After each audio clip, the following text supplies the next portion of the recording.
I hear this a lot from my clients too. I'm not doing it right. If I did it right, which is be this perfect ideal human being and thought perfectly positive all the time, then I would have all the gifts and joys of the world. And that is such a misconception, almost missing the point of life.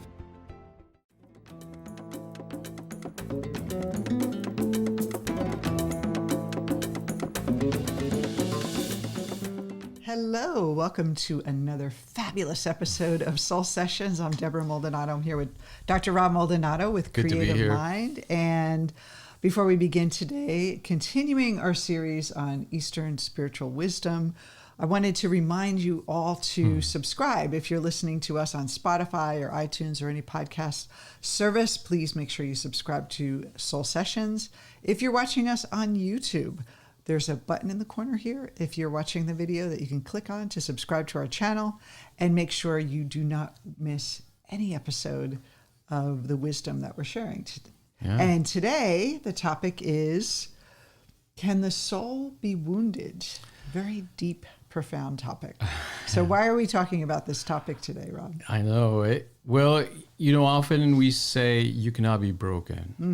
And we try to repeat that as much as possible in our work because it's such an important point. But what do we mean by that? So this is an opportunity for us to explain ourselves, to go a little bit deeper into where does this idea come from and why is it so important for us? And I think because over the years, us working together, working with thousands of people, we see a lot of people come to us and they talk about either they're exhausted from personal growth, like they've been working on themselves for so long. They keep having, these cathartic experiences at workshops and, processing their emotions and their... Pounding pillows. Yeah, all that. And maybe not pounding pillows anymore. I don't know if anyone does that. Is that old school? Maybe, I don't know. If you have, sorry. But, kind of like these deep feeling that if I have an enormous emotional cathartic experience, that's a shift. And after a while, it's almost like you're picking at the old stuff. You're feeling this sense of, I'm never really getting any traction. I keep identifying as this person, as this terrible thing happened to me, or I had these limitations in life. And you're identifying with that, and you're trying to fix the past and not fully stepping into the future. So when we say you're not broken, some people are relieved. And then some other people are resistant to the idea because they are so maybe attached to that experience that happened. They don't want to let it go. They don't know how to let it go because they've been spending their life trying to overcome that experience. And if I let that go, then the perpetrator or the experience it has no value and had suffered for nothing. So there's a lot of psychological reasons why we hang on to these things. So what's the truth in the Gita? Yes, so we get this from the Gita. That's where it comes from. But the Gita, you have to remember, is the distillation of the wisdom of the Upanishads. That's why it's so powerful. It distills all the wisdom of these ancient seers that were very good and very sophisticated in their understanding of consciousness, the human mind, the way we perceive reality. So it says in chapter 2, the self, meaning the true self, cannot be cut, cannot be burnt, cannot be wetted or dried up. It is eternal, all-pervading, stable, ancient, and immovable. What they're saying here is that this pure awareness, and the true self is described in other parts as this pure awareness, this pure consciousness. And what they mean by pure is that it's not necessarily the thinking, right? The images or the thoughts or the emotions that we're experiencing. It is the substance or the non-substance that allows us to think and feel and experience. So it is like if you look around the room that you're in right now, we often focus on the objects of the room, the walls, the furniture, the objects that we perceive and use in the room. but we forget about the space. So consciousness is like the space in which the house is built and exists. If you burn down the house, the space is not hurt. It's not damaged by that burning. Very similar to what they mean by this true self, this pure awareness that is in us and is us, cannot be damaged by human experience. And so when we look at ourselves from the human perspective, from the ego perspective, which is that duality of good and bad, right and wrong, the personality, the experiencer of this life, this body, it's easy to look at your life and say, yeah, that hurt me. This experience was negative. This emotion feels negative and unpleasant. We can't deny that experience. But if we only focus on that part of human life, that we're just an experiencer versus the witness, then we are going to feel that life is suffering. Right. Because think about it, if you say I'm broken and then you're treating the brokenness, you're not escaping the brokenness. You're just being less broken or healed from the brokenness, but you're still identifying with the duality of healed and broken. So you can't have one without the other. And so when the ego does that, it splits us and makes us feel like chasing something. And it's just, like I say, it's like rearranging the furniture. You're just making a better version of your persona, but it doesn't feel free. You're still feeling as though you're bound to that old experience. And there's a great story. Many of you may have heard this. I love this story of these two monks. They're walking out in the fields and through the countryside, and they come across a stream, and a young woman is standing by the stream, and she can't cross because of the water. And so one of the monks picks her up and carries her across the stream, puts her down, and then the two monks go on their way. And for about an hour, they're in silence. They're not talking. And then finally, the other monk who didn't pick up the woman said, "I can't believe you did that. You broke your vows. You're not supposed to touch a woman. I can't believe it." And he was like, why would you do that to ruin your life and all the karma? And the other monk looked at him and he goes, "I put her down an hour ago. Why are you still carrying her?" And I thought that was so brilliant about our life, that we keep carrying all the past with us like a backpack, and then making it define who we are, that I'm defined by all my past experience. And not only the pain, but we also get attached to being defined by what we accomplish in our life. I have this degree, I've made this much money. And again, that also keeps people stuck, because when I was in the corporate world, afraid to leave that, title and that steady income and that kind of the goodness of life, and identifying as I'm this person that has this money, limits you as well. So not only the things that are unpleasant in your life, but the pleasant, and then we build our identity around that. And that's the illusion, and we think that's who we are, that we think our soul, that's part of our soul and who we are. Yeah. And so we're definitely not saying that human experience is not difficult and that it doesn't cause suffering. We know it causes very kind of entrenched suffering for human beings. We've all had difficult experiences, and then we know other people have it rougher. They go through traumatic experiences that imprint very strongly on their mind, and then they carry it forward into their lives, and often they don't know how to help themselves, and other people don't know how to help them either, because they're misperceiving and misunderstanding the nature of that experience. Again, if you think you are the individual mind body, then it makes sense that though that experience somehow damaged you and left its imprint on you and scarred you and traumatized you in some way. Because we feel it in the body. We know the body holds emotional patterns and has a template that's conditioned. So it's not that we don't have those things. That's right. But the misunderstanding is that that's not really who we are. So the approach that we need to take and say that it's a more enlightened approach that is in line with the true understanding of what is the nature of our self, the true self in us. The approach that we should take is one of, let's address the emotions and the past experience, no doubt, but let's approach that experience from the right perspective. That it is a temporary experience that your mind is holding on to, because if your mind remembers it, you're more likely to be prepared for it in the future. In other words, it's a good learning strategy. But often, because it's misperceived as a symptom of brokenness, of some damage that occurred in the psyche, then it's treated in that respect. And the individual then starts to believe that that's who they are, that they are this damaged person that was damaged by past experience. And what you're saying is that we don't have, when we look at that, it is a sign of a healthy mind.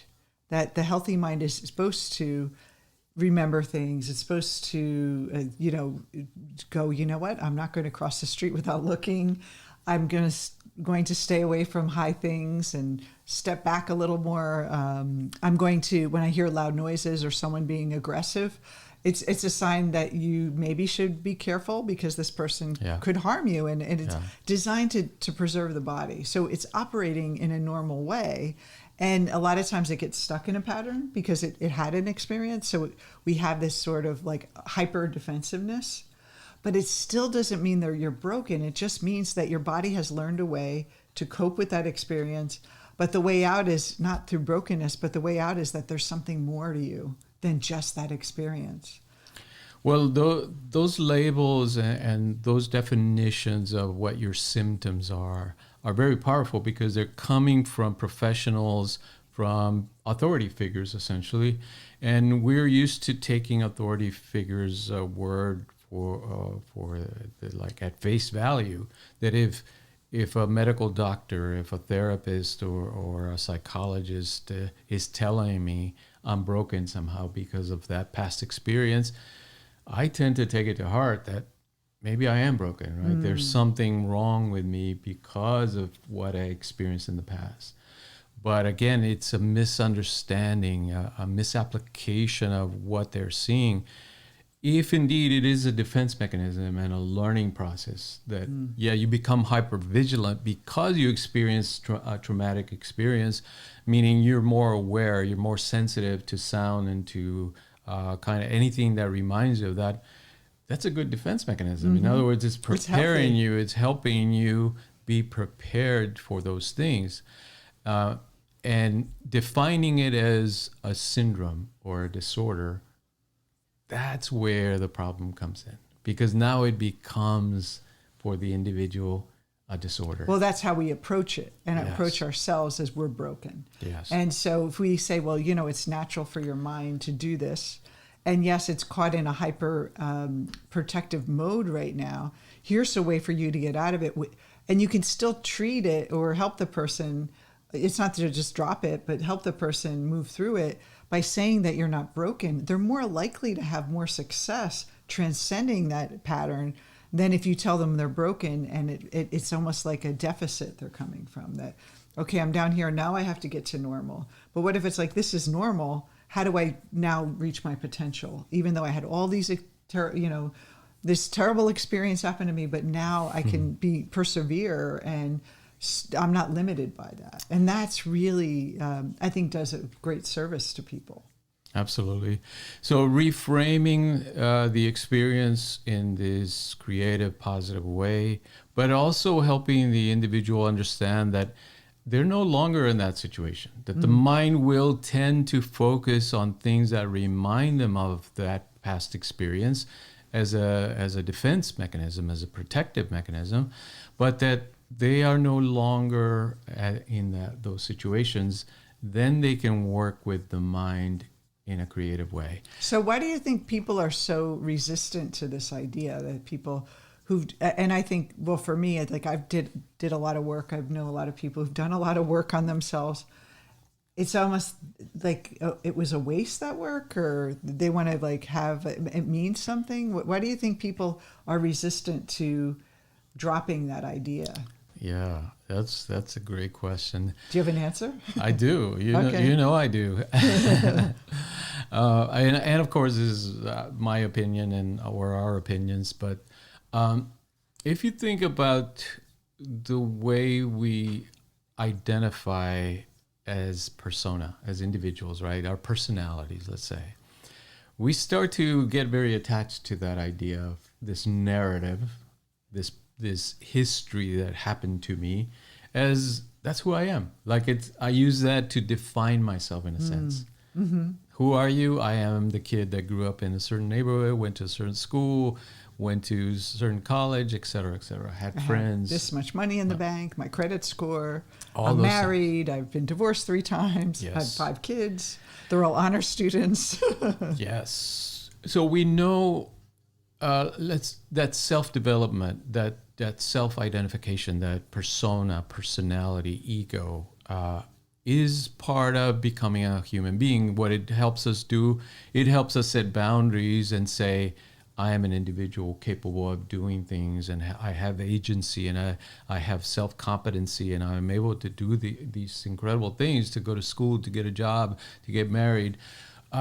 So those things are important, but they're tied into that individual narrative of us as separate individuals. Mm-hmm. Therefore, when we think about what happened to us, it's very difficult for us to let go of those traumatic events when difficult things happen, as not being us, as not defining us. You know, it's a great metaphor for this. In Hollywood, they call this thing you do not want to have as an actor is to be typecast. Yeah. And so we basically typecast ourselves. I am the person that plays the victim role. I am the person that's the bully. I am the person that's the high achiever, and we feel that we can't escape that casting that we give ourselves, and we're the one writing our own script.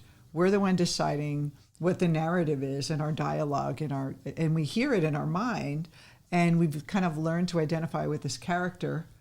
And we think that's who we are, and that's all we are. And this character has limitations. This character has a past history. This character's future is most likely a repeat of what the past was, maybe a little better. And that's really what limits us. Absolutely. So it's very similar to how we think about sugar nowadays. There's a natural impetus in us to want sugar, because in nature it was kind of rare for us to find it. So when we found sweet berries and fruit, we ate them up. It was good, quick energy that didn't harm you. It gave you energy to run after the gazelle, whatever you needed to do. The gazelle. But now, because sugar is so available to us, and we still have that natural biological inclination for it, now it hurts us because we're over-consuming the sugar. So it's the same principle here. Our nature to hold on to our self-identity as this narrative, it's in us. It's biologically interwoven into our being, the way we do our life. But now, because a traumatic experience has happened to us, we can't let go of it. We're prone to identify with it. It's the operating system of the body and the mind. That's right. And then people are telling us that broke you somehow, that damaged you. Or those symptoms are indication that you're damaged from that experience. And often it's not even explicitly stated that way, of course. Most people say, I'm not telling you you're broken, that you're damaged. But it's implied, because if you call something a symptom, you're saying there's a sickness, there's an illness. Or if you say you need a treatment. But also there are labels. There are people that get labeled with post-traumatic stress disorder, and there are some people that do have it. But then this like kind of over identification, just with everything right now is everyone. Yes. Do you have restless leg syndrome? Do you have, these like kind of made up things of you need this drug, and kind of like we all want to look for what's wrong. And it's very superficial. It's on this physical way of being. And I want to also show another experience, not traumatic, but I remember when I first started as a hypnotherapist back in the early days before Rob came into my life. And I was starting a business, and I would be so hard on myself for thinking negative. Oh, I can't be negative. I got to be positive. I have to. And when something didn't work out, something's broken in me, because a good mind would think positive, and a good mind would attract these things into my life. So even when we go for our dreams and we try to make our life better, we tend to pathologize our experiences. If a negative thing happened, I must be, this kind of hidden wound in me that is creating that, or this kind of wrong way of thinking. And then it becomes this almost like a gerbil wheel of never ending fixing. And so I just remember that when I first started, I was so hard on myself. I hear this a lot from my clients too. I'm not doing it right. If I did it right, which is be this perfect ideal human being and thought perfectly positive all the time, then I would have all the gifts and joys of the world. And that is such a misconception, almost missing the point of life. I mean, do we want to bulldoze our way through life where everything just is like magical, like Never Never Land or something, this magical place where everything just works out for us? Or do we want to be in this beautiful kind of challenge of life, working with these forces and having more of a rich experience? Yeah. So how should we think about our past experiences? Obviously, we don't want to reject them and deny them.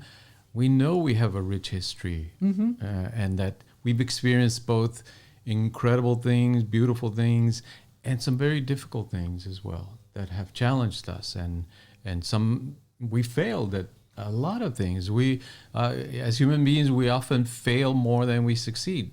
But that's not meaning anything bad about us. It's not necessarily saying you're broken, you're bad, you're not a spiritual person, you're not an intelligent person. If you were spiritual, you'd be manifesting everything so easily. Yes, that's the attitude often in many communities.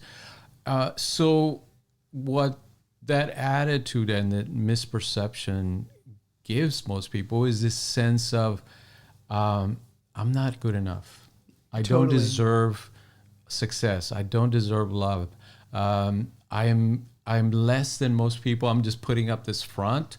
They feel like imposters, even when they're succeeding, because of that attitude, that misunderstanding, that experience is simply our own interpretation. Well, too, like we train coaches, and a lot of them say, well, still have a lot of work to do before I can coach someone.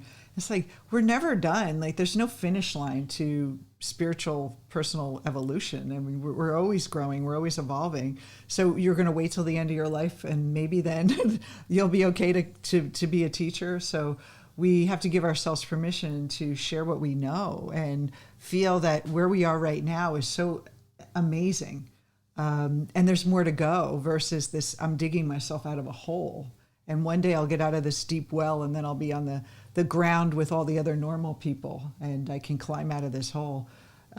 So I think that is also important too, that a lot of people hold themselves back from sharing, like they want to be coaches or they want to do some other type of work helping others, but they feel, well, I'm not good enough yet. I have to be the perfect, person and have all the answers to be able to help others. And that's simply not true. Yeah, most people that succeed will tell you it was being okay with failing. There's nothing wrong with it. That's how we learn as human beings. That's simply the approach that we have to take. And that there's nothing wrong with learning as you go along and working through it. So this idea of what is the mind and what is what is the meaning of these past experiences? Have they damaged us? If I went through difficult things, did they damage me somehow? Did they leave this indelible mark on me that now I have to carry around for the rest of my life? That's simply a false interpretation of what the mind is. The true understanding, which comes from understanding the deeper nature of consciousness and the mind, is that we are completely free. We only feel limited, and we kind of experience that limitation when we over-identify with our personal narrative. And we think, I am this ego persona that went through such and such an experience. And of course, from that perspective, then all we can do is what that limited person is able to do. But we're misinterpreting what the experience is. When we understand, I am the pure awareness that is observing that experience, the observer of my mind, of my body, of my behavior. That's the true understanding. And we see that a lot of spiritual traditions are trying to teach that. They're trying to teach you that you are the witness of your life, not the individual that is experiencing it. Do you think it's because in the West, more people are, conditioned to look externally for defining themselves, where in the East, a lot of countries that are, or cultures that have been brought up with like the Eastern philosophy, they don't have a concept of insecurity or low self-esteem, because it's less as this individualism that Eastern philosophy, it's not that you're but in the West, it's all about acquiring and the kind of consumerism. Yeah, it's a good question, but I don't think so. I think they developed those ideas precisely because they saw it in their own culture. Okay. Yeah, they saw those things. They saw people getting caught up in the objects of the world. The golds. And exactly. It wasn't foreign. We're all very similar. We're all human beings. We all experience the world through our senses. And so the tendency is always there and has always been there. It's like the Wizard of Oz, where Dorothy asks, how do I get home? And it's like, you've had the shoes on the whole time. You've always had the power. And I think that is more of an empowering way to think about your life. Now, it doesn't mean that you don't wipe out or block out those experiences. You don't. It's not that you don't remember them anymore. It's not about canceling them out. That never happened to me. But the nature of how that experience is, you see it differently. So you're not discounting the experience. We know you had an experience that was tough. We know you had an experience of being insecure. We know you had an experience of failure. But the nature of that experience isn't what we think it is. And to examine that nature of that experience is that you're not the ego. You are the pure awareness, this true self, this soul that's undamaged. If you can see this human side of me had that experience, but who I am has never been harmed by it, what an amazing change. So you're not discounting it. We're not saying throw it away, but we're saying looking at it in a different perspective will be able to help you move forward in life and move to experience more than spending your whole life trying to relitigate the past. I like that. It's like, okay, well, this person did me wrong, and you're holding on to resentments, and you hurt me, and that's terrible, and then it's like your whole life is about trying to get even with that person or getting them to apologize, or and it's just so heavy when it's a spinning in the past when you could be creating something extraordinary in your life. Yeah, the implications are immense. I mean, if you think about it, what it's saying is that once you realize the true nature of your mind, which is that pure awareness, it means you're completely free from your past experiences. So all that doubt, all that guilt, all that shame, whatever you're carrying around with you, you're completely free instantaneously. You're not working through all these things systematically. You're essentially just waking up to the fact of who you really are.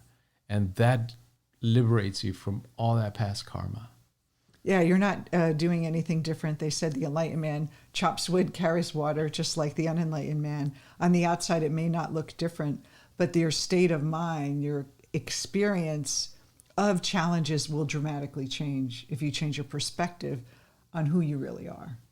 And that's what the Eastern philosophy, the goal of spiritual work is to realize that you are the self, to realize that you are this unlimited, pure potential, light that is divine, and makes life a little easier to deal with because life is not easy. This is not supposed to be easy, and that's a challenge, and that's why we're here in the school of life to realize who we really are. Yes. So this ends our series on the Eastern philosophy. We're going to be starting a new series next month where we are going to talk about some implications of this type of philosophy on the mind and the body and health. So thank you everyone for joining us. Don't forget to subscribe on our channels, and we'll see you next time.